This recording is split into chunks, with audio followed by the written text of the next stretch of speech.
안녕하세요. 번더드의 민동필입니다. 요번에는 이제 좀 종합적인 공부에 대한, 교육에 대한 종합적인 이야기를 해보려고 합니다. 학교 공부에 대한 이야기까지요. 그리고 가르치는 그 방법까지 이제 끝에 이제 전반적으로 좀 전체적인 흐름을 이야기를 하려고 합니다.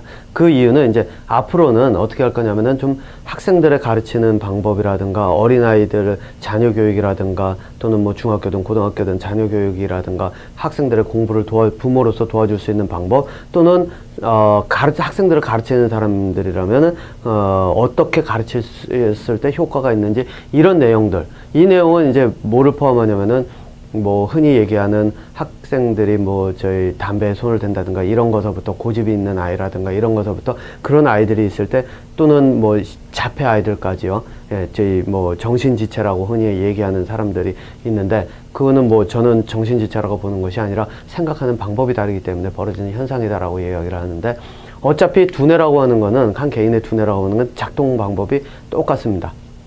작동 방법이 똑같기 때문에 실제로 그 아이들이 배울 수 있도록 조건만 만들어주면 두뇌는 개발이 되는 거죠.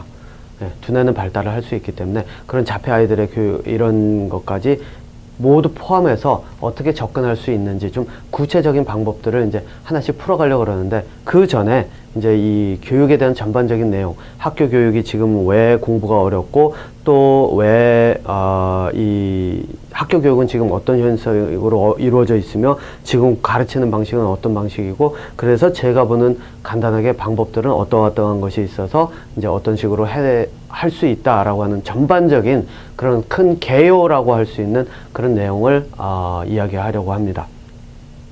자, 그렇고 이제 여러분들께서 뭐 예전에 제 강의를 보신 분들은 지금 분위기가 조금 바뀐 거를 눈치채셨을 텐데, 예, 간혹 이제 그 강의를 들으시는 분들이 좀 졸리다라고 하시는 분들이 있고 또 아는 지인 중에는 저한테 강의를 틀어놓고 잠을 자더니 잠이 잘 오더라, 자장가다 라고 말씀하시는 분들도 있어서 조금 덜 지루하게 조금 이 움직임이 있도록 만들기 위해서 아예 제가 이제 백그라운드를 그 합성을 하려고 합니다. 그리고 조명도 해서 조금 더 밝게, 그래서 사람들이 좀 어둡다는 이야기를 하길래 좀 더 밝게 이제 이렇게 만들어서 제가 이렇게 이 강의 비디오를 만들려고 이제 지금 이렇게 준비를 했습니다. 이 뒤에 보시는 것처럼요.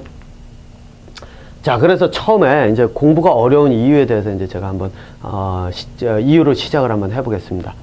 자, 여러분들께서 보시기에는 공부가 어려운 이유가 뭘까요? 예. 이게 뭐 이 강의 비디오를 보시고 그거를 수업을 따라 한다던가 또는 학교에서 학생들이 이제 제 강의 수업을 들어가면서 실제로 두뇌를 쓰는 방법을 익혀가는 때 학생들이 굉장히 어려워하는 것은 있습니다. 왜냐? 이게 쉽지는 않거든요. 테니스를 처음 치는 사람들이 테니스 라켓 들고 가서 프로처럼 칠 수는 없잖아요. 그래서 기초부터 훈련해 가야 되기 때문에 물론 제가 이야기하는 이 머리를 쓰는 공부 방법도 어렵기는 마찬가지입니다. 그런데 학교 공부가 어려운 이유는 딴 것이 있습니다. 예. 자, 이제 그 이유를 한 번씩 제가 이제 조금씩 풀어나가 보려고 합니다. 여러분들 사진 뭐 지난번 강의를 보신 분들이라면 기사를 아마 기억을 하실 겁니다. 코끼리들이 있고 이제 그 내용이 있었죠. 예.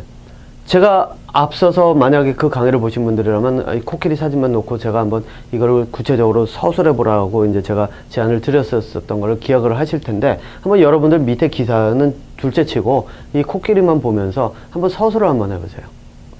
보는 것을. 그러면은 이게 자꾸 이게 코끼리? 뭐 그래서 코끼리 말고 뭐 내가 더 뭐가 있는데 새끼 코끼리? 뭐 이 정도?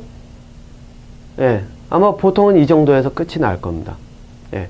그게 이제 제가 그 학생들 가르칠 때 이거는 실제 진화에 대한 내용이기 때문에 제가 그렇게 가르칠 때 써먹으니까요. 그럼 그거 말고는 크게 생각나는 것이 없을 겁니다. 몸집이 크다? 뭐 새끼는 작다 뭐 이 정도라고 할까요? 아니면 가족같이 보인다? 근데 여러분들 이거 한번 생각해 보셨나요? 그것들이 다 이름입니다.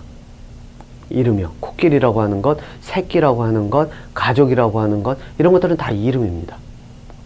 그러니까 여러분들이 그 보통 접근하는 방법이 뭐냐면은 왜 조선시대 왕들에 대한 내용들이 있으면 뭐 세종서부터 세종인가요? 뭐 저는 정확하게 모르는데 아무튼 쭉 외우는 사람들이 있잖아요. 네. 이름을 그렇게 다 외우고 있으면 사람들이 어우 대단하다. 두뇌 능력이 대단하다라고 생각을 하죠. 사실은 두뇌 능력이 생각하는 능력이 대단한 것이 아니라 기억을 하는 능력이 조금 다른 사람들보다 조금 더 나아가 있을 뿐입니다. 네, 이름을 아는 그것이 조금 더 나아가 있다는 거죠. 그런데 여러분도 한번 생각해 보셨어요? 이 코끼리를 이게 실제로는 진화에 대한 내용이라고 말씀드렸죠. 뭐냐면은 코끼리가 있는데 상아가 내가 알고 있던 코끼리는 상아가 항상 있었는데 왜 저기에서는 상아가 잘 안 보이지? 라고 하는 질문이 딱 들어오는 순간 이게 뭘까라고 하는 그런 두뇌가 그 순간 생각을 하게 되죠. 답을 찾으려고요. 이게 이제 실질적으로 생각인데 보통 사람들은 코끼리라고 하는 답을 하는 것이 내가 생각을 하는 거다라고 착각을 합니다. 이거는 그냥 단순히 지식으로 받아들이는 건데요. 자, 그 얘기는 조금 있다가 다른 주제로 좀 더 얘기를 하고요. 요걸 한번 보겠습니다. 여기 영어 단어 잔뜩 써져 있죠. 영어 단어를 저도 모릅니다. 그런데 사람들은 이러한 단어들, 이렇게 사람들이 모르는 단어를 마치 쓰고 있으면 그 사람 대단하다라고 생각하고 내가 그걸 알고 있으면 내가 이게 머리가 있나 보다라고 생각하는데 착각입니다. 두뇌를 사고력이라고 하는 것은 스스로 생각하고 그것을 바탕으로 무엇인가를 답을 찾는 것이 사고력이지 이거를 단순히 아는 것이 사고력이 아닙니다. 왜? 이거 한번 볼까요? 원숭이들의 신호체계 굉장히 복잡하다고 알려져 있습니다. 그래서 어떤 사람들은 원숭이들이 인간만큼 똘똘하다라고 이야기를 하는 사람들도 있습니다. 실제로 그 연구하는 사람들은 놀라니까요. 자, 왜 그러느냐? 원숭이들은 실제로 이름을 다 붙였습니다. 독수리는 독수리, 재규는 재규. 그보다도 더 다양한 신호체계가 있다는 얘기는 다양한 단어들이 있고 그 단어를 사용을 한다는 거죠. 그런데 우리는 이 원숭이들의 이러한 이 단어의 사용을 신호라고 부르지 이것을 가지고 언어라고 부르지는 않습니다. 왜냐하면 거기에는 사고력이 아니라 내가 신호는 듣고 보고 배워서 이야기를 똑같이 할 수 있습니다. 원숭이들이 새끼가 태어나서 그 부모들이 쓰는 신호체계를 배우고 익혀서 그대로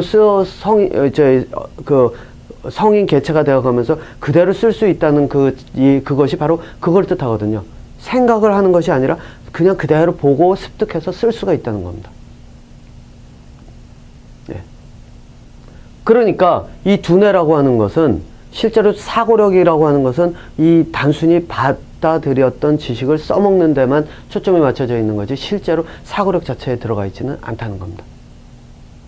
그러니까 앞서 얘기한 단어들을 이야기를 한다라고 해서 중력을 중력이라고 이야기를 한다라고 해서 그것이 과연 두뇌를 써서 했는가? 그거는 아니라는 거죠. 내가 들어서 학교에서 물건이 떨어지는 거는 중력이라고 한다. 그럼 내가 그것을 이야기는 할 수 있죠. 알죠. 이해도 하죠. 아이들한테 가르치기도 할 겁니다. 동네 꼬마들한테 야, 이 물건 떨어지는 거 봐봐. 이거를 중력이라고 한다. 가르칠 수도 있어요. 그런데 이러한 가르침은 무엇을 뜻하느냐? 바로 사고력이 아니라 그냥 단순히 내가 안 지식을 반복하는 것에 그친다는 겁니다. 그러니까 그 사람들에게 아는 방법은 딱 하나 있습니다. 그 사람들에게 물어보세요. 중력이 뭐야? 라고 하면 그 사람들 설명을 못 합니다. 하는 게 기껏 해봐야 물건이 떨어지는 거. 그럼 물건은 왜 떨어져? 그러면 중력 때문에 계속 그 자리를 맴돌죠. 이 얘기는 뭐냐면 그 사람의 사고력이라고 하는 것은 딱 그거라는 겁니다. 중력 그리고 중력 때문에 물체가 떨어지는 것. 이것밖에 없으니까 답을 해도 그냥 중력이라는 말을 반복할 수밖에 없는 거죠. 말 그대로 앵무새입니다. 앵무새입니다. 그냥 시키는 대로 들은 말을 그대로 반복하는 것밖에 안 되는 앵무새라는 거죠. 거기 앵무새들이 사고력이 있어서 인간 말을 따라하는 것 같아요? 아니거든요. 예. 자, 그래서 제가 이제 학교 교육에서 실제로 어떤 식으로 이제 지식을 이야기를 하는지를 간단하게 얘기해 보면 이제 그거는 바로 이겁니다. 이게 비 내리는 이제 이 슬라이드인데 비를 내리면은 이제 가르칠 때 학교에서는 이런 식으로 가르치죠. 야, 구름은 수증기로 이루어져 있는데 얘네들이 묻어 있다가 찬 공기를 만나면 비가 돼서 떨어진다. 이걸 학교에서 배우죠. 학생들도 그거를 배워서 익히죠. 그리고 학생들이 그거를 가서 다른 사람들한테도 이야기를 하고 찬공기를 만나면 이게 만나서 비가 되면 이제 수증기가 응결이 돼서 이렇게 비로 떨어진대. 새롭고 즐겁죠. 예. 하지만 이것은 지식은 내가 다른 사람을 통해서 들은 거기 때문에 내 지식이라고 내가 다른 사람을 통해서 들은 거기 때문에 지식으로 내가 알고 있기는 해도 실제로 내 두뇌의 사고력과는 상관이 전혀 없다는 겁니다. 그러니까 이렇게 반복하는 경우는 저는 어떻게 얘기했느냐, 원숭이가 꽥꽥대는 소리와 다르지 않고 개가 짖는 것과 다르지 않다. 그래서 개소리다 라고 저는 이야기를 합니다. 그리고 이걸 가지고 가르칠 때 여러분들 이제 학교 생활을 해보셨던 분들, 또 지금 학교 생활을 하고 있는 분들도 계시겠지만, 보통 이제 경험에서 보면은 이렇게 배우고 가르치는 경우가 많죠. 네.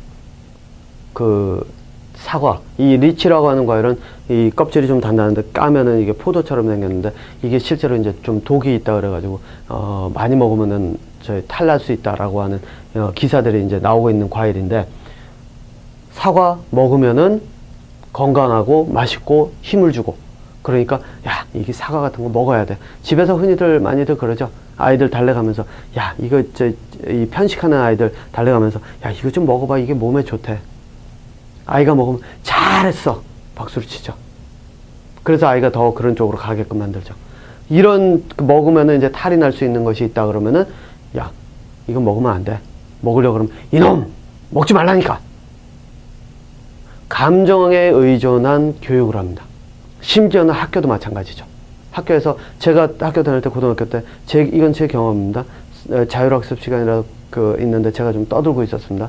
그랬더니 딱 들어오면서 떠든 사람 자발적으로 손들어 그러길래 뭐 어쩌겠습니까? 걸렸을 수도 있고 손 안 들었다가 또 봤다고 또 더 두들겨 맞을 수도 있고 그래요. 이걸 손을 들었죠. 그랬더니 자수했더니 빠따 20대인가를 패더라고요. 아직까지 기억에 있습니다. 네. 그러고 나서 실제로 보니까는 이 떠드는 사람을 구분을 떠드는 학생을 찾아놓지는 못한 것 같더라고요. 손든 사람들만 빠따 20대 맞았으니까요. 20대씩 예, 맞았으니까요.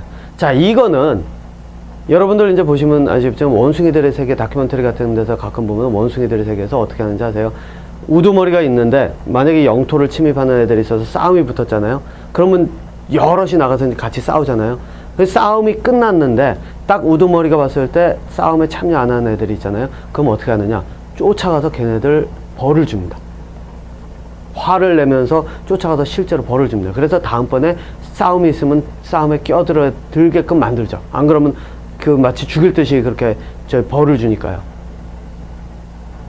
인간의 이런 교육과 무슨 차이가 있을까요? 차이가 없습니다. 그래서 실제로 체벌이라고를 통해서 또는 감정을 통해서 교육을 하는 거는요, 동물들의 교육 방법입니다. 원숭이들의 교육 방법이라고 보시면 됩니다. 예, 개들의 교육 방법이라고 보시면 됩니다. 오리들도 심지어는 그렇게 가르칩니다. 예. 자, 그러니까 이게 뭐를 뜻하냐면, 여러분들 그래서 학교에서 이게 학교든지 사회에서 체벌은 뭐 어느 정도의 체벌은 인정해 줘야 된다. 이런 사람들은요, 그냥 머리가 개라고 보시면 됩니다. 왜냐면 동물들의 교육 방법을, 인간의 교육 방법이 아닌 동물들의 교육 방법을 인정을 하는 거고, 자신도 그렇게 생각하기 때문에 그렇게 인정을 할 것이기 때문에, 그 말은 그 사람의 머리는 원숭이와 다르지 않다는 얘기입니다. 개와 다르지 않다는 얘기입니다. 인간의 두뇌는 사고력을 바탕으로 하는 두뇌지, 이렇게 감정을 가지고서는 교육을 해야 되는, 해서 이루어질 수 있는 그런 교육이 아닙니다. 감정 가지고 가르쳐봐야 감정 때문에 싸우는 방법 또는 서로 칭찬하는 것 말고는 할 수 있는 방법이 아무것도 없거든요. 사과를 왜 먹어야 되는지, 왜 사과가 좋은지, 리치가 이게 독이 있다면 어떤 독이 있고 무엇을 어떤 식으로 현상을 일으키는지, 그걸 찾아가는 그런 교육이 아니라 말 그대로 먹으면 돼, 안 돼, 잘했어, 잘못했어, 이거밖에 없으니까요. 자, 그런데 그래서 이제 앞서 이야기한 이 지식을 익혀서 그걸 써먹는, 원숭이들의 신호를 익혀서 써먹는 것처럼 하는 거는 말 그대로 원숭이의 신호 체계에 머문 신호라고 저는 이야기를 합니다. 그러니까 지식이라고 사람들은 이야기를 해서 마치 이것이 인간에게 무슨 두뇌의 능력을 반영하는 것처럼 보이지만 신호체계와 다를 바가 원숭이의 신호체계와 다를 바가 없는 그러한 교육이다라고 보시면 됩니다. 그러니까 그렇게 교육을 한 공부를 하는 사람들이 얼마나 힘이 들겠어요. 한번 배우고 나면 사고가 멈추고 또 한번 배우고 나면 사고가 멈추고 말 그대로 비가 오는데 뭐 예를 들어서 찬 공기를 만나면은 비가 돼서 수증기가 응결돼서 떨어진다 라고 하면은 그러면은 그것 말고는 써먹을 게 없고 그 다음에 또 하면은 또 다시 그럼 비는 어떻게 생기는지를 누군가가 가르쳐 줘야 그거를 가지고 이 비는 그 수증기가 저희 열 때문에 돼가지고서는 이렇게 만들어지는구나 또 그 다음에 알고 그러면 머리는 또 멈추고 이게 가다서다를 계속 반복을 하기 때문에 스트레스를 엄청 받죠. 원숭이들은 생존 때문에 자기들은 먹고 살아야 되기 때문에 거기서 먹으면서 실제로 잡아먹히질 않아야 되기 때문에 그 신호체계가 먹힐지 몰라도 인간에게 먹히진 않는다는 겁니다. 그런데 심지어 동물들도요 한 단계 더 진화한 공부 방법을 가지고 있습니다. 두뇌를 한 단계 더 진화한 두뇌죠. 그게 뭐냐면 여기 지금 써놓은 목적과 목표가 있을 때 목표를 세우고 그것을 통해서 뭐를 하냐면은 방법을 찾아 나가는 공부 방법입니다. 두뇌의 능력이죠. 그게 뭐냐면은 제가 이제 지난 여름 가을쯤이었죠. 지나가는데 여기서 이제 블루제이라고 부르는 새가 있습니다. 파란색 새인데 제가 보기에는 이제 그 새라고 보는데 얘가 뭐를 하냐면은 제가 이제 그 동영상도 찍어놨는데 이 땅에서 뭔가를 잡아먹거나 먹이를 쪼아먹는 것이 아니라 이 뭔가를 이렇게 파고 해짓고 한 다음에 다시 덮는 역할을 합니다. 그리고 거기에다가 돌을 갖다 이렇게 올려놓더라고요. 그래가지고 제가 뭘 하고 있지? 그래서 그런 거를 2번을 하고 나서 이제 날아가서 나무에 앉아 있길래 그러면서 저를 쳐다보고 있길래 저는 가가지고서 이제 그 실제로 다 드러내 봤습니다. 그랬더니 그 안에 뭐가 있느냐? 씨앗이 4개가 딱 들어가 있더라고요.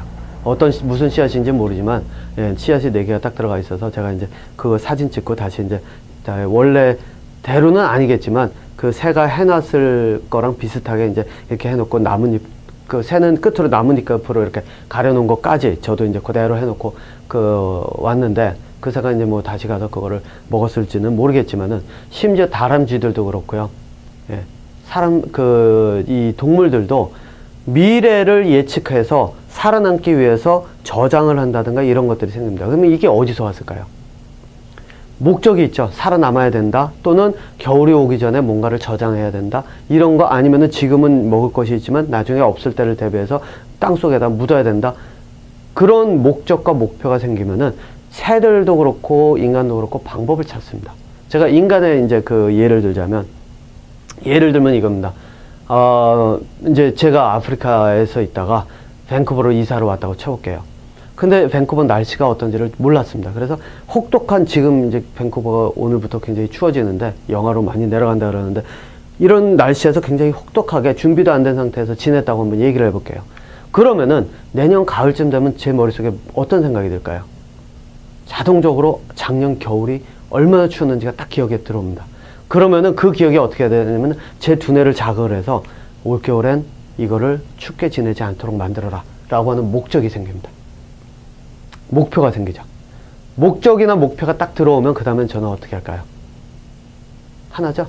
방법을 찾습니다. 그래. 야, 사람들 보니까 두꺼운 자켓 같은 거 있더라. 가서 자켓 사야지. 방이 굉장히 춥더라. 히터라도 사야지. 준비를 합니다. 미래를 예측하고 그것에 대한 그 준비를 하는 거죠. 자, 그러니까 실제로 이런 목적이나 목표를 가지고서는 방법을 찾는 거. 이거는 심지어 동물들도 가지고 있지만 이러한 공부 방법을 가지고 공부를 하면요. 실제로 기술의 혁명을 가져올 수 있습니다. 그게 뭐냐? 여기 이제 돌도끼가 있습니다. 돌망치든 도끼든지 있습니다. 그랬더니 이 돌도끼를 쓰고 있는데 내가 나무를 가지고서는 쓰려고 하는데 이게 잘 안 쪼개집니다. 나무가. 이게 땔감으로 만들어야 되는데 이게 잘 안 됩니다. 그래서 봤더니 그 금속 그 어떤 철 덩어리가 있는데 한쪽이 날카롭습니다. 그래서 그걸로 해봤더니 잘 됩니다. 그래서 생각을 하다가 그러면 이거를 이렇게 바꿔서 이렇게 만들어 봐야지. 그래가지고 저희 쇠로 만든 도끼를 만들었다고 이제 가정을 해볼게요. 자, 이거는 앞에서 말씀드린 것처럼 내가 목적이나 목표가 딱 생기면은 방법을 찾는 거라 그랬죠. 그런데 이 방법을 딱 찾고 나면 어떤 일이 벌어질까요? 이게 지금 제가 말씀드리는 거는 석기 시대와 철기 시대를 나누는 그 기준이죠. 역사의 한 획을 긋는 겁니다.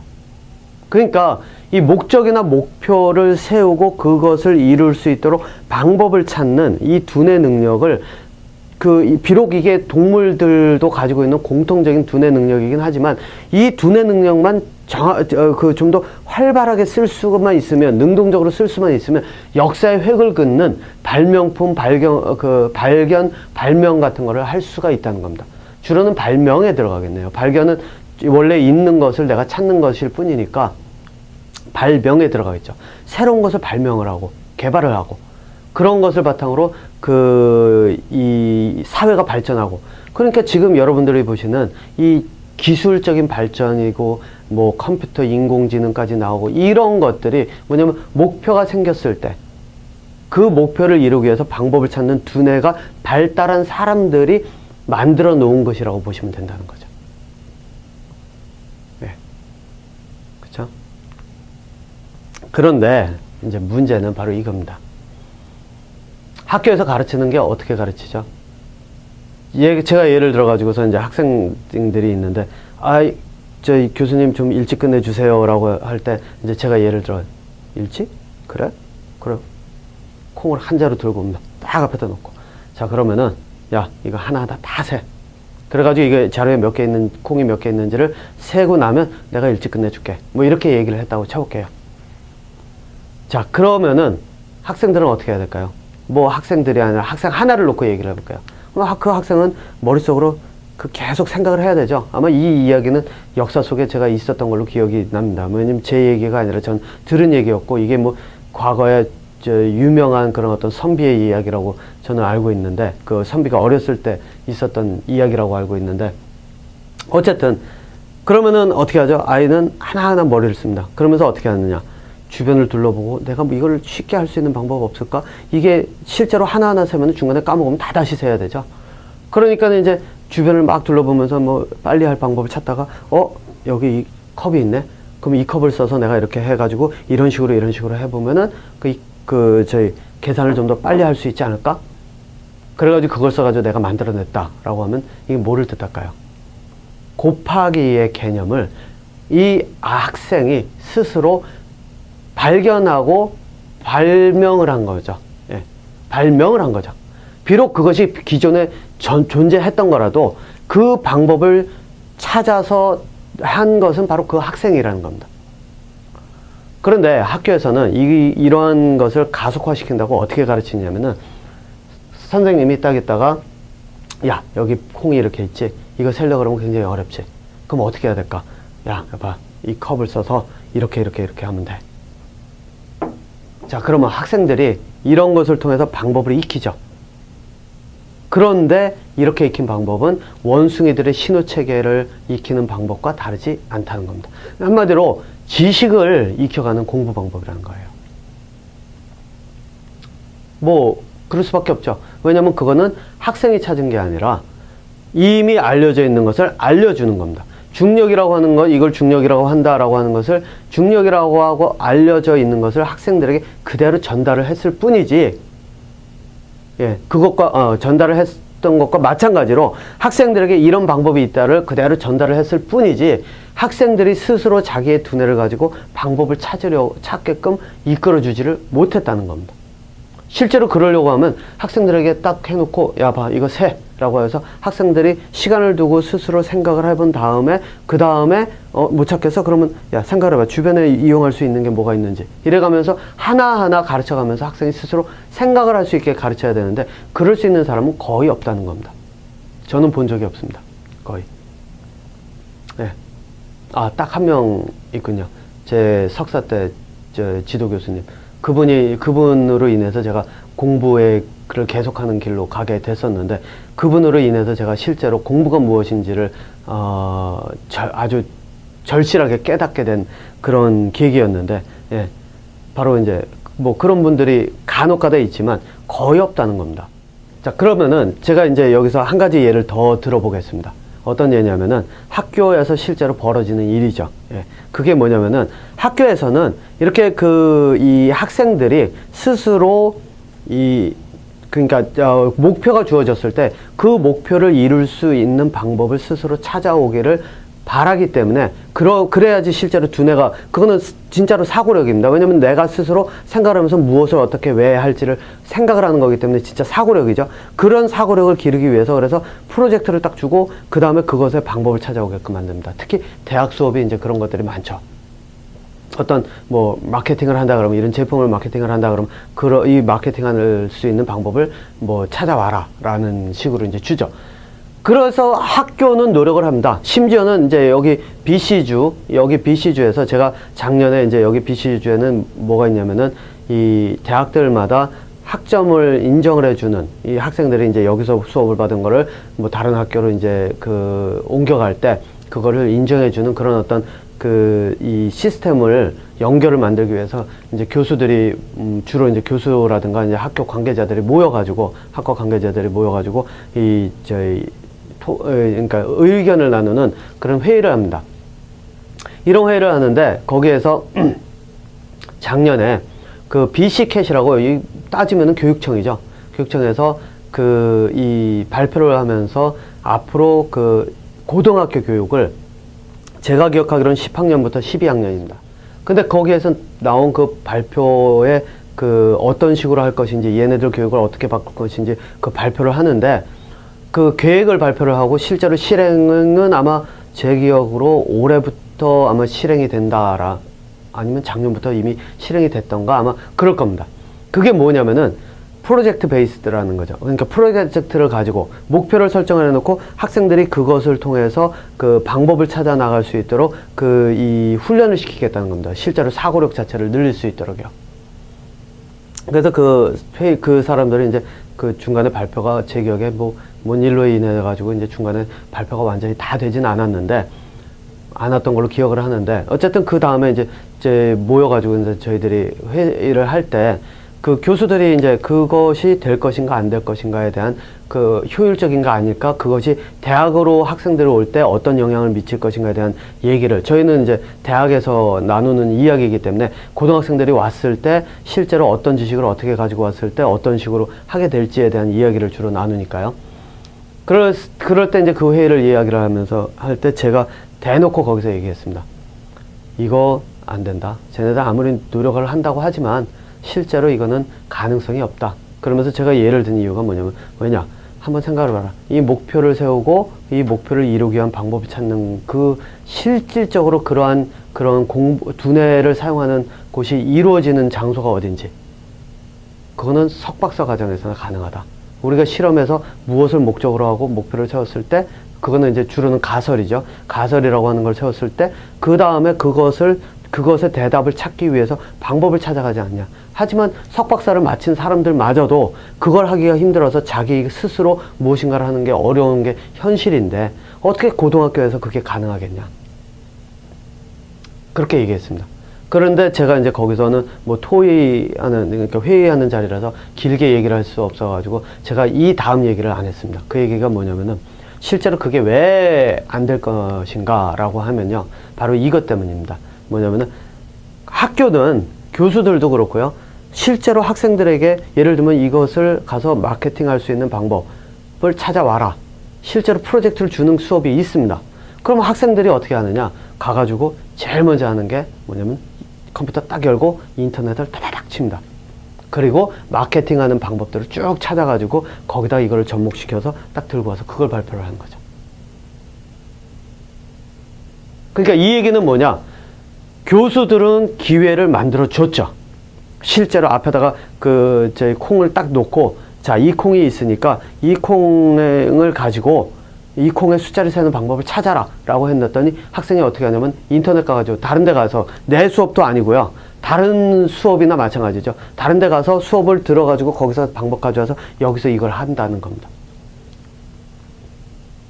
스스로 찾지를 않고요. 그러다 보니까 실제로 그러니까 목표를 설정하고 그 목표를 이룰 수 있는 그런 두뇌를 발달을 시키는 것이 아니라 다른 데서 그냥 카피해서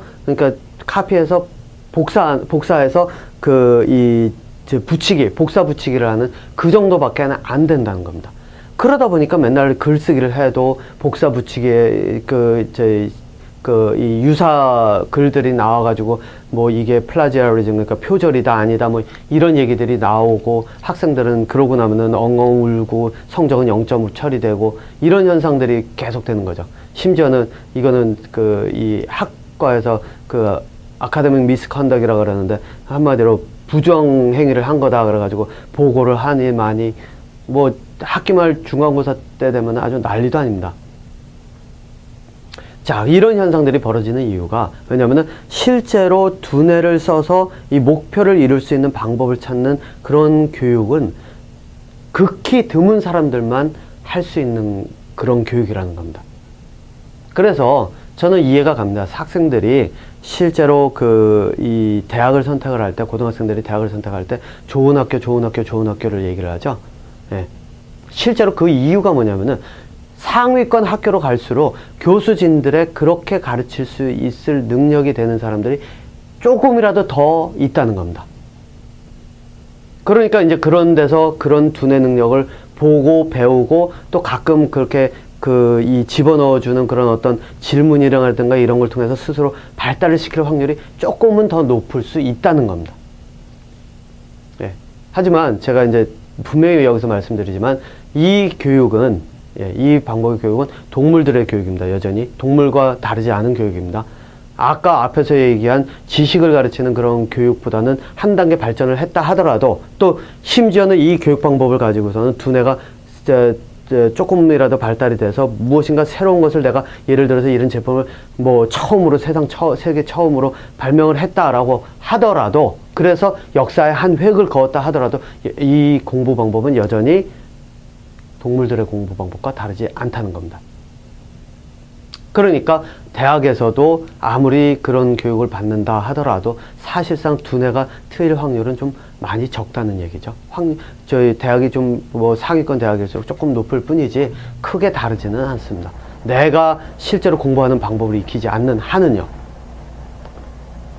자, 그것뿐만이 아니라 앞서 이제 제 강의를 보신 분들이면은 아마 사고의 전개 과정을 기반으로 하는 그 공부 방법에서 보시면은 아마 그 배경 설명에서 보시면은 이러한 공부 방법의 그 역효과라 그러죠. 사이드 이펙트, 그 부작용, 이런 것들이 무엇이 있는지를 제가 설명을 해드렸는데 간단하게 얘기하자면 중독입니다. 게임 중독이라든가 뭐 쇼핑 중독이라든가 이런 것도 있죠. 그리고 한 가지가 무엇이 있느냐라고 하면 바로 이겁니다. 알파고 얘기 많이 나오죠. 전 세계에서 가장 최고다라고 알려져 있는 사람이 단 한 번만 이기고 나머지 싹 지고, 또 최근에 뉴스 보니까 또 인공지능하고 또 대결을 했다더라고요. 그래서 제 기억에는 첫 번째 게임은 이겼는데 나머지는 뭐 중간에 포기를 했는지 아무튼 전체적으로는 진 걸로 나오더라고요. 왜 이런 현상이 벌어지느냐?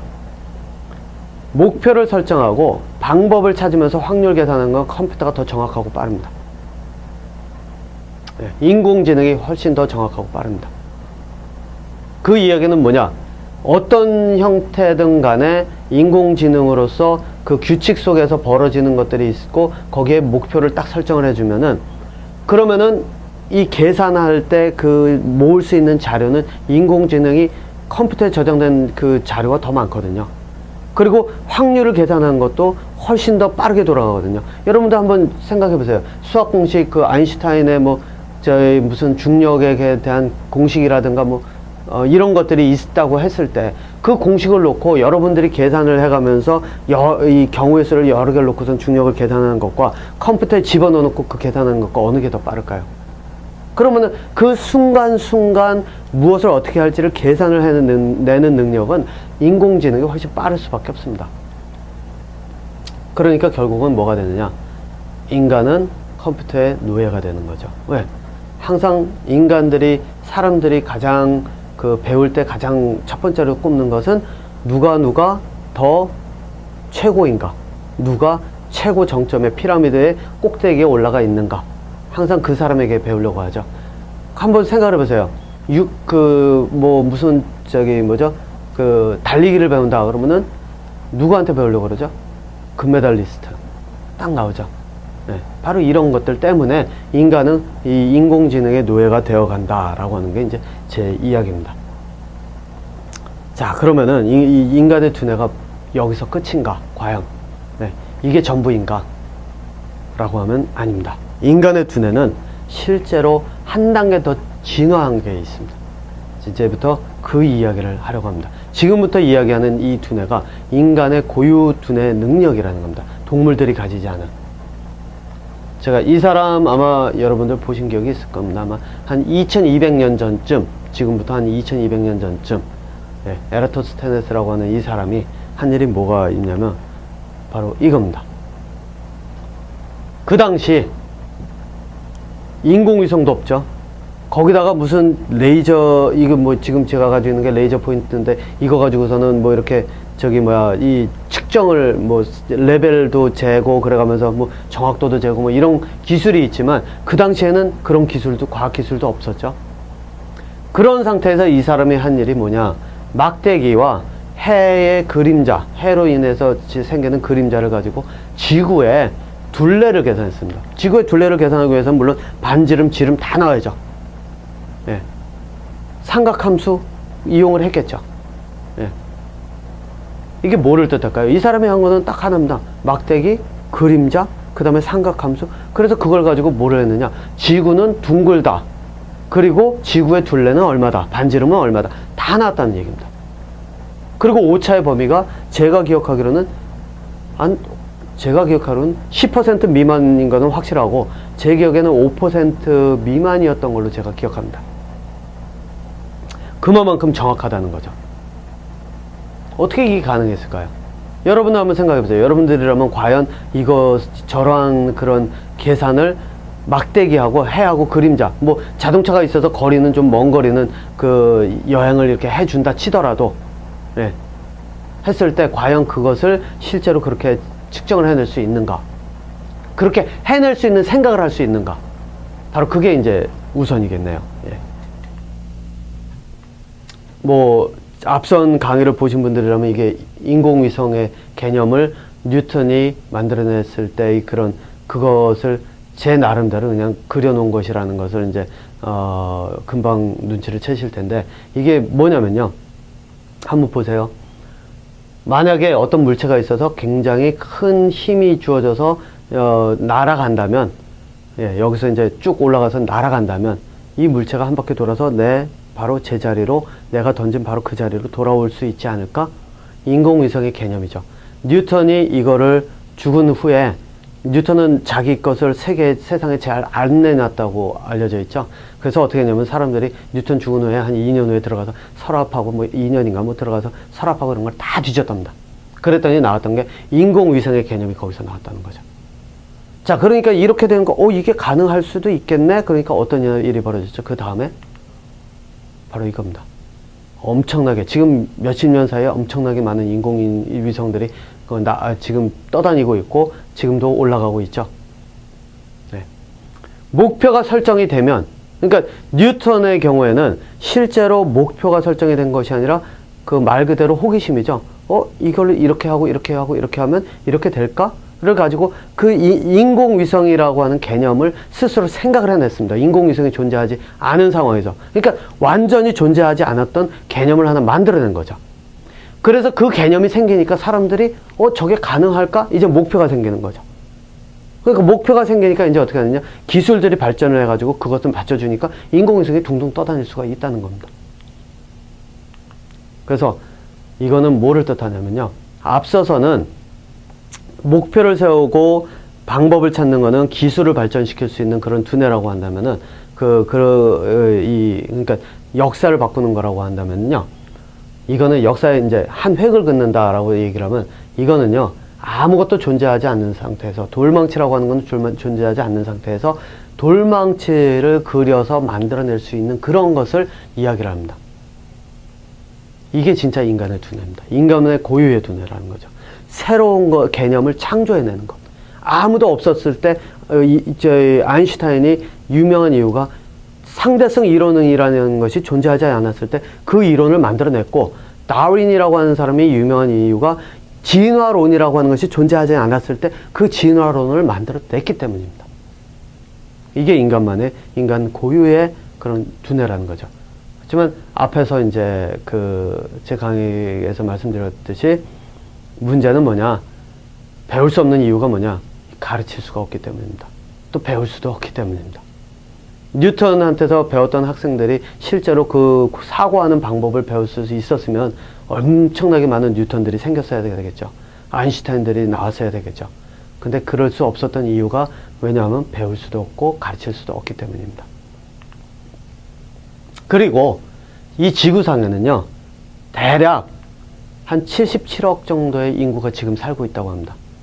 그런데 이제 저는 이 스티브 잡스도 하나의 천재의 카테고리에는 넣습니다. 그렇지만 천재들 중에서는 카테고리 중에서는 제일 낮은 레벨에다 넣었는데 사고력에 이제 바탕을 두자면요.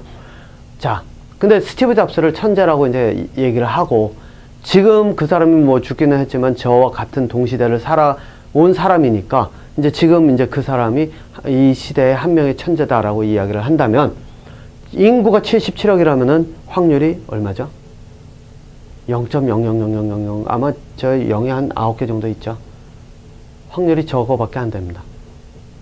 예, 천재가 나올 확률은 지금 이 시대, 현 시대, 동시대만 제가 살고 있는 이 시대만 가지고 얘기를 했을 때를 얘기를 하는 거죠.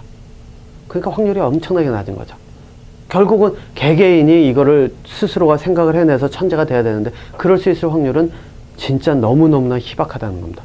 가끔 사람들이요, 이 기억력이 좋다든가, 학교 수업을 빨리 따라잡아서 월반을 해가지고 대학을 일찍 들어간다든가 이런 학생들을 천재로 생각하는데 이 사람들은 천재라고 천재와 혼동하시면 안 됩니다. 이 사람들은 사고력이 있는 것이 아니라 무엇인가 주어진 것을 그냥 좀 더 잘 기억하고 그것을 잘 써먹을, 그러니까 말 그대로 신호를 배워서 써먹는 게 좀 더 잘 될 뿐이지 시험 볼 때는 써먹는 거니까요. 예. 했을 뿐이지 사고력과는 상관이 없습니다. 사고력은 또 다른 영역이기 때문이죠. 자, 이제 그러면은 교육의 현 주소에 들어가서 실제로 이제 조금 더 이야기를 한번 해보겠습니다. 앞에서 이제 간단하게 이야기한 것들을 여기서 이제 아마 그냥 좀 반복하는 정도가 될 건데, 이 교육의 현장을 실제로 살펴보면요, 이해를 바탕으로 해서 지식을 쌓는 그 교육이, 저는 지금 그려놓은 거는 한 70% 정도 되게 그려놨지만, 현실에 비춰보면은 실제로 한 5, 6% 이상이 됩니다. 그리고 대학에서도 그 교수들마다 프로젝트, 그러니까 목표를 설정하고 하는 교육을 이제 조금씩 하고 있으니까 이제 그 부분이 이제 요 정도에서 있다고 볼 수 있지만, 실제로는 이제 98% 정도가 다 이 위에 있다고 보시면 됩니다. 자, 그럼에도 불구하고 저는 현실에서는 얼마냐라고 하면 99.99%가 이해를 바탕으로 하는 교육에 치중해 있다라고 이야기합니다. 왜? 학교나 교육 시스템은 목표를 설정하고 이 사고력을 키울 수 있는 그런 환경을 만들어는 줬습니다.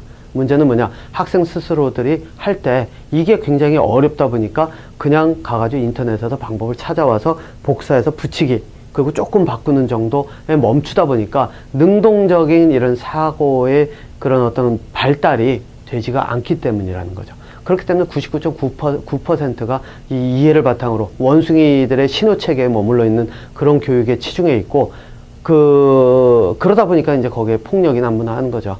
예. 떠들면 때리고, 성적이 안 좋으면 욕하고, 윽박 지르고, 협박하고, 예. 심지어, 저는 박사 때도 제 지도교수가 심지어는 협박하고 그런 것도 있었으니까요. 저는, 그 교수가 저보고 한 번은 그런 말도 했었습니다. 실제로. 너 브레인, 여기서는 이제 fucked up이라고 그러거든요. 욕이죠. 한마디로 쓰레기, 두뇌를 가지고 있다는 식으로 얘기를 했었으니까요. 심지어는 박사 학위 과정에서도 그럽니다. 예. 자, 그러면은 이제 그렇게 따지자면 이제 호기심, 그러니까 천재들의 그런 사고죠. 호기심을 기반으로 해가지고서는 이렇게 생각을 하는 거는 아예 그냥 거의 보이지도 않는 정도고요. 예. 자, 그래서 이제는 여러분들께 이제 학교 공부, 학교 교육이 실제로 어떤 식으로 이루어져야 뭐라 그럴까요? 체계적으로 두뇌를 발달시킬 수 있는가? 이제 저는 그것에 대해서 이제 한번 이야기를 해보려고 합니다. 기존에 있는 방식은 딱 여기에서 나온 거죠. 이 에너지는 뭐 질량과 뭐 C의 제곱 뭐 이런 식으로 해가지고서는 나와 있는 거를 지식으로 가르칩니다. 한마디로 콩을 놓고 콩자루를 놓고 야, 이 콩을 살 때는 이런 걸 이용해서 이렇게 하면 돼 라고 하는데, 이제는 그런 원숭이들, 동물들의 그런 어떤 그 감정이나 이런 그 폭력이나 이런 것에 그 기반을 둔 공부가 아니라 이제는 그 공부 방법 자체를 바꿔야 됩니다. 자, 그런데 그 전에 제가 이제 여러분들께 한 가지 그 가르치는 사람, 선생님들, 교수님들, 뭐 학원의 선생님들 뭐 다 포함해서 가르치는 사람들이 실제로 어떤 수준인지를 볼 수 있는 그 구별하는 방법을 제가 이제 여기서 한번 말씀을 드려보겠습니다. 제일 처음에 이제 바로 이런 겁니다. 지식을 그냥 전달을 하는 겁니다. 예를 들어서 야, 봐, 비가 내리지. 비는 수증기, 구름이라고 하는 수증기가, 하늘에 있는 수증기가 찬 공기를 만났을 때 떨어지는 거야. 이렇게 얘기하고, 또 한편으로 가가지고, 자, 그러면은 저 바다에서는 이 구름이 수증기가 만들어져서 열 때문에 수증기가 만들어져서 올라가. 뭐 그 다음에 바람이 불어서 저기서 그 구름이 이쪽으로 옮겨와. 뭐 이런 식으로 지식을 하나 가르칩니다. 그러면은 말 그대로 이 물의 순환, 이거는 실제로 생물학이나 생태학에서는 가장 큰 하나의 주제입니다. 왜냐하면 이게 이제 거의 대부분의 이 자연현상의 원동력이기 때문에요. 자, 그럼 이렇게 해가지고 가르치잖아요. 그럼 학생들은 압니다. 수증기 바다에서 생겨. 열 때문에. 바람 때문에 이게 가. 다 따로따로 하죠. 그래서 학생들한테 야, 글을 써와봐라. 그러면 학생들이 글을 써오면은 다 비슷한 글을 써옵니다. 왜? 배운 게 비슷하니까요. 교수들은 이걸 가지고 야, 네 머리 안 썼어. 너 이거 유사한 글이야. 너는 이거 표절 시비에 들어가는 거야. 이렇게 나오죠. 학생들은 이해를 못합니다. 나는 분명히 내가 배운 대로 아니면 저 어디서 읽은 대로 이걸 가지고선 썼는데 말 그대로 썼죠. 예. 그리고 나름대로 쓰기도 하죠. 근데 무슨 일이 벌어질까요? 이 지구상에는 뭐 수백만 명이 이상이 같은 그 개념을 가지고 글을 쓰고 바꿔서 얘기하고 발표도 하고 합니다. 그러니까 내가 아무리 바꾼다 하더라도 이 지식들을 가지고 5개의 지식을 가지고 뭐 여기 나와 있는 5개의 지식을 가지고서 내가 이게 바꾼다 하더라도 그것을 벗어날 수 있는 확률이 없습니다. 지식을 더 늘려야지 가능하죠. 그러려고 하면은 이제는 학교에서 배운 거 말고 밖에 나가서 공부를 따로 해야 됩니다. 그러니까 학원도 가야 되죠. 그러니까는 무슨 교재도 새로운 거 사서 봐야죠. 교재 하나로 안 되니까 10개 갖다 놓고 봐야죠. 계속 다른 것들을 봐야죠. 학생들의 삶이 어떨까요? 네, 끔찍하죠. 네. 아침부터 저녁까지 뺑뺑이 돌면서 저희 학원 가고 뭐 하고 책 갖다 놓고서는 뭐 교재는 몇십 개씩 사야 되고 뭐 또 쪽집게 과외 한다 그러면 거기 가야 되고 뭐 보면은 난리도 아니죠. 네. 그런데 어쨌든 이렇게 지식으로 그 수업을 하면서 지식을 전달하는 그런 그 선생님들 또는 부모님들이 학생들을 가르쳐도 그렇고요. 어른들 또는 그 교수들, 이런 사람들을 딱 보시면은 저 사람은 원숭이 수준의 두뇌밖에 없구나. 그 사람이 아무리 박사학위를 가지고 있고 그 사람이 아무리 어떤 경력을 가지고 있더라도 실제로 그 사람의 두뇌는 원숭이 수준에 머물고 그 사람이 자기의 연구는 잘할 수 있습니다. 예, 저는 그거 부인 안 합니다. 자기 스스로 머리를 쓰는 것은 아마 원숭이 수준이 아니라 목표를 세워놓고 가는 것은 잘할 수 있기 때문에 실제로 그 사람은 한 단계 더 높은 두뇌를 가지고 있는 사람입니다. 다만 그거는 뭐냐면은 바로 자기가 하고 있는, 자기가 목표가 있는 것에 치중해서 하는 것에서 그럴 뿐이지 실제로 가르치는 교육에 있어서만큼은 이 사람들은 말 그대로 원숭이 수준밖에 안 된다는 겁니다. 교육의 두뇌만큼은. 자, 그런데 간혹 가다가 제가 앞에서 말씀드린 것처럼 한 단계 넘어선 교육을 하는 사람들이 있습니다. 그 사람들은 어떻게 하느냐? 개념을 연결을 해서 전달합니다. 바로 이런 거죠. 개념이 있으면 이거는 이제 바로 아까 제가 이제 이 비에 대한 걸 하자면은 학생들에게 이제 질문을 많이 합니다. 자, 여기 봐봐. 지금 이 구름이 있지? 자, 그러면 구름이 이게 비로 돼. 어떻게 될까? 그러면은 여기에는 뭐 찬 공기가 이렇게 들어가야 너희들 그 이제 연결고리를 만드는 거죠. 하나 그 비가 있어. 그 다음에 구름이 있어. 이게 비가 돼. 그러면은 너희들 한번 봐봐. 찬 물컵을 얼음물이 있으면은 주변에 그 물방울이 생기지. 자, 그런 것처럼 여기는 찬 공기가 있어야 물방울이 돼서 떨어져. 이렇게 개념들을 서로 연결을 해가면서 전달을 합니다. 그러면 전달하는 과정에서 이제 어떻게 하느냐? 학생들에게 질문도 하죠. 야, 그럼 너희들 여기서 어떻게 생각을 해보게? 또는 학생들이 질문을 하는 경우도 있습니다. 그러면은 이제 학생들이 어느 수준에 있는지 학생들의 개념을 먼저 확인하고 또 어떤 게 있는지 계속 찾아본 다음에 그걸 가지고 그 개념이 여기에 부합한지 아닌지 이런 것들을 이런 식으로 이끌어 갑니다. 이런 교수님이나 아니면 선생님들이 있다면 이런 사람들은 실제로 한 단계 높은, 그렇기 때문에 수업이 효율적으로 이루어질 수 있는 바로 그러한 그 강의를 하는 사람들이라고 보시면 됩니다. 한마디로 명강사라고 할까요? 그런 사람들이죠. 그래서 이런 차이를 쉽게 여러분들 아마 비교하고 분석할 수 있는 게 뭐냐면은 제가 가끔 보는 프로 중에 뭐가 있냐면 JTBC의 그 차이나는 클래스가 있습니다. 거기서 여러분들 딱 보시면은 실제로 그렇게 하는 사람들과 아닌 사람들이 다 구분이 됩니다. 그리고 이 개념을 연결해서 전달할 수 있는 그런 사람들의 그런 어떤 능력이라고 하는 것들을 쉽게 여러분들께서 접할 수가 있다는 거죠. 자, 그런데 여전히 이렇다 하더라도 사실상 강의가 재미도 없고 또 뭐 그 어떤 주제에 따라서 좀 지루한 것도 있고 하죠. 예. 그래서 이것도 효율이 그렇게 뭐 생각만큼 높지는 않습니다. 그래서 이제 제가 여러분들께 제가 하는 방법을 하나의 그 팁으로 드리려고 합니다. 이게 뭐냐면 이거는 제가 학생들이 스스로 개념을 쌓을 수 있도록 하는 그 공부 방법입니다. 예, 가르치는 방법이죠. 이건 제가 실제로 수업에서 쓰는 방법입니다. 그리고 이거를 쓰고 나면 학생들이 실제로 학생이 하나가 이제 수업 끝난 다음에 저한테 그러더라고요. 아이, 나는 이게 생물이라고 하는 거는 실제로 뭐 들어도 모르겠고 뭐 어디서 나와도 이거 뭐 개념이 이해가 안 갔는데 실제로 이 수업 듣고 나니까 밖에서 이런 비슷한 내용들을 들으니까 다 이해가 가더랍니다. 자기도 신기했답니다. 네. 바로 이제 이게 뭐냐면은 학생들이 개념을 쌓을 수 있도록 이제 하는 그런 어떤 하나의 수업 방법이기 때문에 그럴 수 있는데 이제 그 방법은 바로 이겁니다. 제가 앞서 학교 공부를 효율적으로 하는 방법에 대한 그 강의를 만들어 놓은 거를 보신 분들은 예습하고 수업 듣고 복습하면서 비교하고 그 다음에 그걸 가지고서는 다시 그 질문으로 바꾸고 이거를 과정을 반복하면서 한다 그랬죠. 저는 실제로 학생들에게 예습을 해오라고 합니다.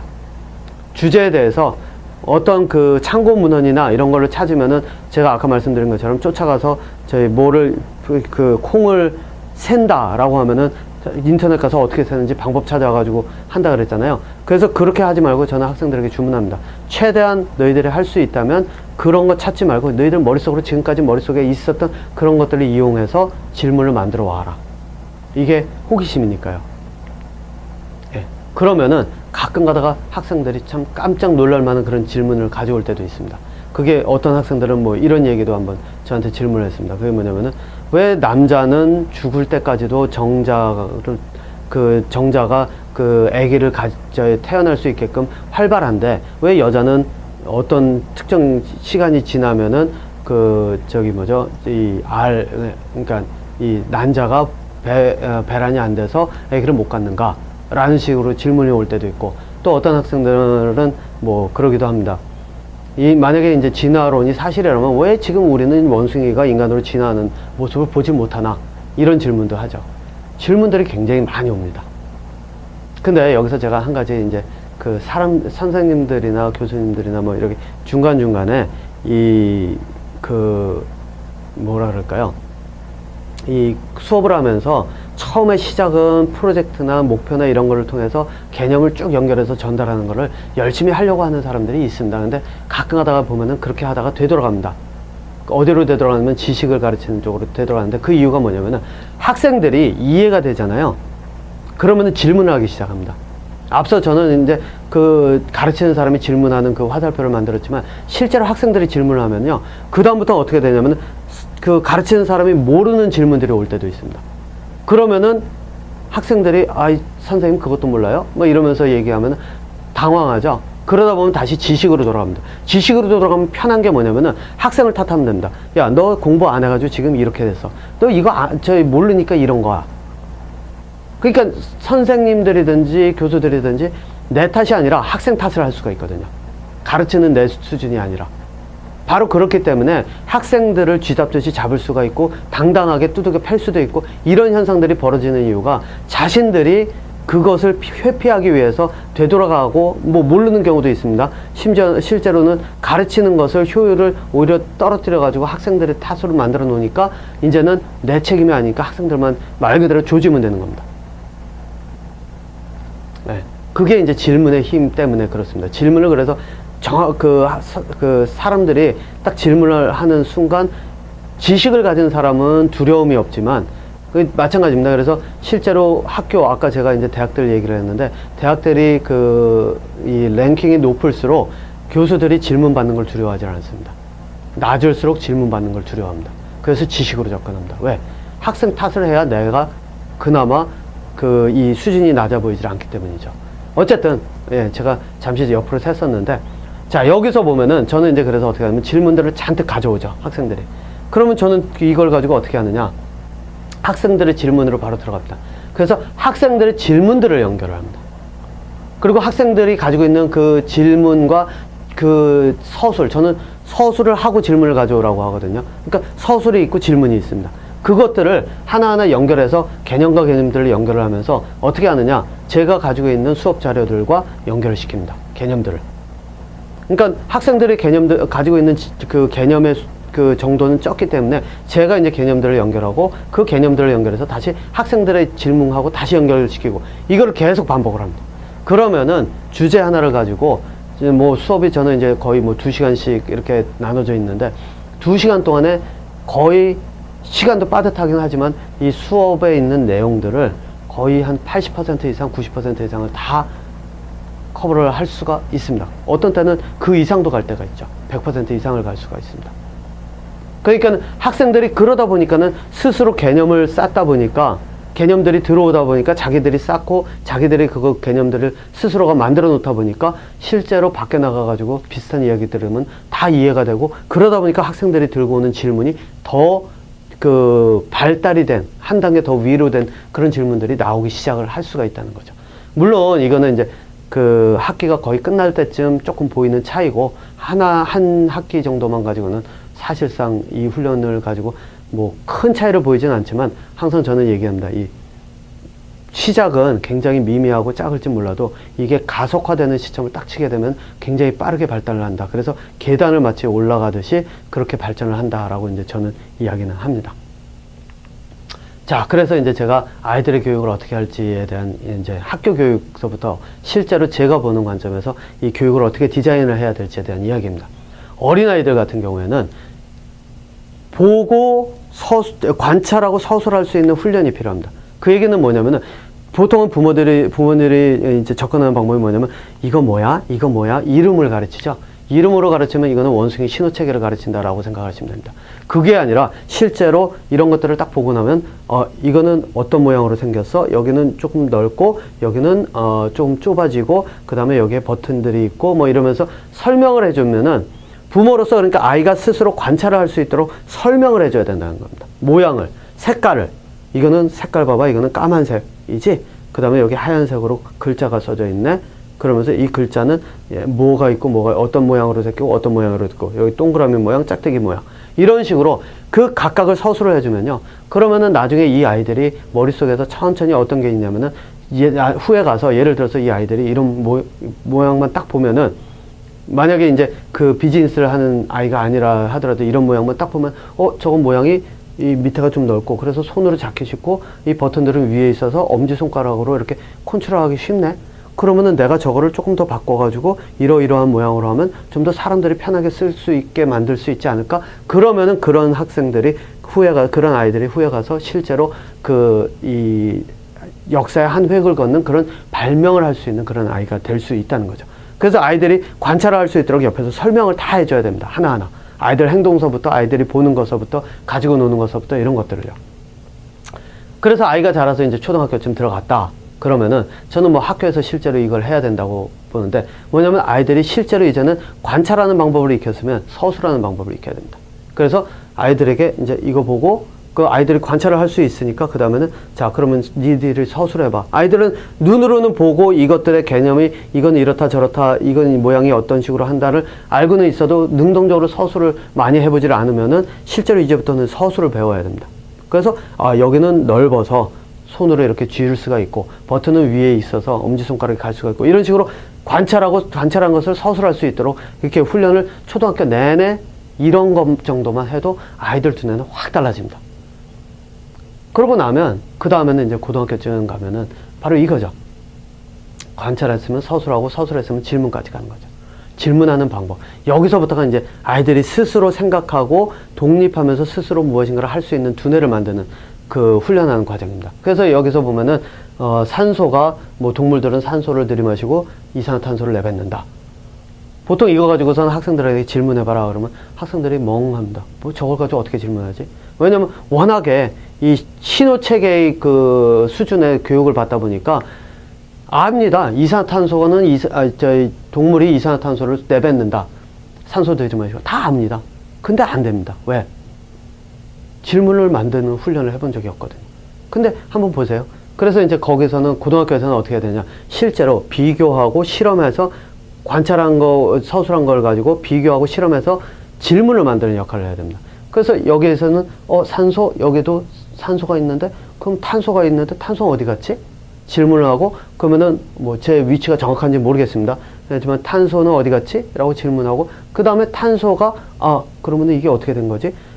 어디서 왔지? 어디 갔지가 아니라 어디서 왔지네요. 식물의 경우가 이제 어디로 갔지가 되고요. 산소가 들어갔다가 이산화탄소가 들어갔다가 산소가 나오니까 그러면은 그걸 가지고 찾아 내려가면서 똑같이 질문을 하는 걸로 찾아 내려가면서 음식을 먹었을 때 탄수화물이 있고 탄수화물이 탄소류로 이루어져서 쪼개져서 뭐 이산화탄소가 산소랑 결합해서 이산화탄소가 돼서 나오고 이 이야기들이 이제 오고 갈 수가 있다는 얘기죠. 그러니까 이렇게 고등학교까지만 공부를 하면 실제로 그 학생들이 독립을 할 수가 있습니다. 예. 대학 교육은 사실 저는 필요가 없다고 봅니다. 이렇게까지만 하면. 하지만 대학은 이제 그 다음에는 이거죠. 전문적인 것. 실제로 내가 그 깊이 있게 무엇인가를 찾아보려고 하는 사람들은 그럼 대학을 가면 됩니다. 그럼 거기서는 어떻게 해야 되느냐. 주어진 것들을 계속 실험하고 발표하고 실험하고 그러니까 질문하고 관찰하고 서술하고 계속 반복해 가면서 중간에 제가 여기다가 실험하고 비교하고 하는 거는 뺐습니다. 예. 이것들을 반복해 가면서 깊이 있게 어떤 분야든 간에 내가 선택한 분야에서 깊이 있게 들어가면서 그 분야의 진짜 전문가가 되는 거죠. 예. 전문가가 돼 가지고 그 속에서 그 학자의 길을 갈 수 있는 또는 그걸 바탕으로 해가지고 내가 무엇인가를 새로운 것을 할 수 있는 그런 것. 고등학교만 졸업해도 내가 실제로 무엇을 어떻게 왜 할지를 알기 때문에 사업을 하든 뭐를 하든 다 할 수 있거든요. 대학은 단지 그 전문적인 지식만을 파고 들어가면서 그 속에 전문가가 되기 위해서 가야 되는 곳이 대학이다라고 하는 것이 바로 이제 제가 보는 관점입니다. 그런데 제가 지금 말씀드린 이런 교육 방법을 학교에서는 지금 당장 하기는 어렵죠. 왜냐면 교육 시스템이 다 바뀌어야 되고 그거를 할 수 있는 그런 그 교육자도 훈련이 돼야 되기 때문에 실제로 이걸 다 할 수는 없습니다. 한 번에 되지는 않죠. 그렇기 때문에 지금 여러분들이 부모라면 또는 학생을 가르치는 분들이라면 이런 식으로 접근하는 방법을 한번 고려해 보시라고 저는 제안을 드리는 겁니다. 저 같은 경우에는 학생들이 이 초등학교 중학교 고등학교 이렇게 훈련이 안 돼 있는 학생들을 대하다 보니까 저는 이거를 한 군데 다 함축해서 집어넣어서 한 번에 다뤄야 되는데 아마 아마 학생들을 가르치는 분들이라면은 아마 이거는 조금 어려울 수는 있습니다. 함축해서 한 번에 다 하는 거는 조금 어려울 수는 있습니다. 그럴 때는 이제 초등학교 수준의 그런 공부 방법 아니면 유아 수준의 공부 방법부터 하나하나 시작해 가면서 방법을 찾아보시는 것도 하나의 방법일 겁니다. 특히 부모님들이라면요. 자, 저는 그러면은 아마 이게 끝일 것 같은데, 예, 끝이네요. 예. 저는 이제 여기서 좀 길지만 이 전체적인 이야기들을 이제 했고요. 교육이 공부가 어려운 이유, 지금 현재 교육이 처한 현실, 그리고 이제 어떤 식으로 교육이 되어야 효율적으로 될 수 있다라는 이야기까지 갖고, 저는 이제 다음번에 실제로 자녀 교육이라든가 이런 내용들을 가지고 다시 찾아뵙도록 하겠습니다.